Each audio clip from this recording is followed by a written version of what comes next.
रामानाथ सागरଙ୍କ द्वारा 1987 मसीह बना जाइथिबा रामायण लगभग समस्ते देखिथिबे किंतु आपण माने जानिचंती कि सही कलाकार मानक मध्यरु को माने मरिचंती आ को माने बचिचंती जानि नांती ना तो आसंतु आज हम ए वीडियो रे आपण मानकु कहिबु। नमस्कार सांग माने स्वागत करूची हमर चैनल नरतन 96 को। अरुण गोविंद जी जे कि रामायण रे श्री रामंकर किरदार बा चरित्र बहुत सुंदर भाबरे लिबैथिले। तांकर जन्म ग्रहण 30 अक्टोबर 1958 मसीह रे मेरठ उत्तर प्रदेश रे होइतिला। एबे तांकर बयस 66 वर्ष हो गलानी। अरुण गोविल दुई जन पुओ आ झील होइछंती। पुओ अमल गोविल, झील सोनिका गोविल। रामायण रे रामंकर स्पष्टीकरण पर तांकर फिल्म रो करियर लगभग शेष हो जाइतिला। काहेकि ना तांको छवि लोकमानक आगरे एक भगवान रो रूप थिला। सेथिबाई तांकर फिल्म रे रोल करिया बहुत असुविधा होउथिला। दीपिका चिकलिया जे कि माता सीता को भूमिका बहुत सुंदर भाबरे लिहिथिले। तांकर जन्म 29 एप्रिल 1965 मसीहा मुंबई महाराष्ट्र रे होइतिला। 2024 सुधा तांकर बयस 59 वर्ष हो सारी।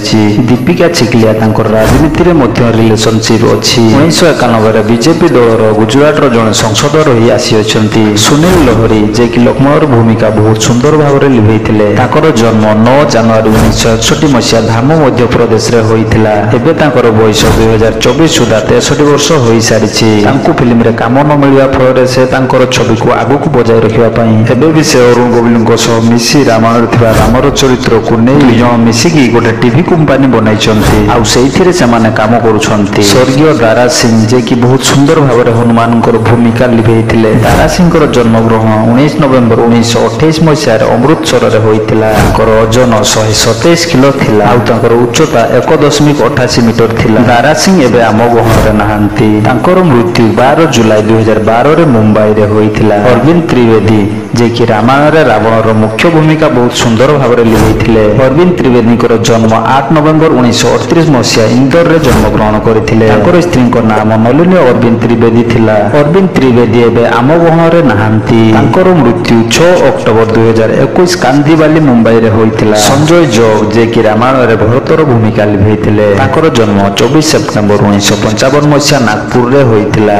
संजय जोगଙ୍କର मृत्यु 27 नवेम्बर 1995 मसीहा रे होइतिला। तांकर मृत्युर कारण लिवर पेन होइतिबार जणा जाईछि। समीर राजत जे कि रामायण रे शत्रुघ्न भूमिका लिबैथिले। समीर राजतଙ୍କ जन्म 20 एप्रिल 1963 मसीहा मुंबई रे होइतिला। 2024 सुधा समीर राजतଙ୍କ बयस 61 वर्ष हो सारी। बाल धुरी जे कि रामायण रे दशरथଙ୍କ भूमिका बहुत सुंदर भाबरे लिबैथिले। बाल धुरीଙ୍କର जन्म ग्रहण 1944 मसीहा रे महाराष्ट्र रे होइतिला। बाल धुरी रामानंदଙ୍କ टीवी धारावाहिक रे राजा दशरथଙ୍କ नाम रे बेस परिचित थिले। दशरथर भूमिका तांकर वास्तव पत्नी जयश्री गडकरଙ୍କ सहित लिबैथिले। जयश्री गडकर जे कि रामायण रे माता कौशल्याଙ୍କର भूमिका अति सुंदर भाबरे लिबैथिले। जयश्री गडकरଙ୍କର जन्म 21 फेब्रुआरी 1942 मसीहा कारबार बॉम्बे प्रेसिडेंसी ब्रिटिश भारत रे होइतिला। जयश्री गडकर 29 अगस्त 2008 शुक्रवार दिन दुनिया को छाड़ी सब दिन पई चली जाइतिले। मृत्यु समय रे तांकर बयस 66 वर्ष होइतिला। पद्मा खन्ना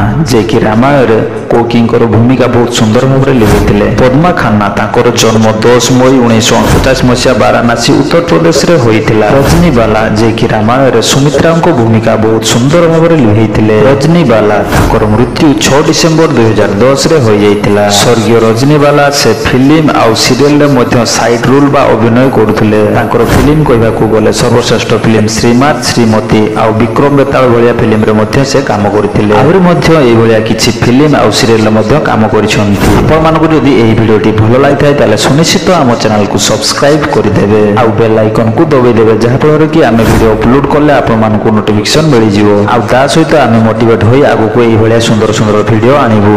नमस्कार।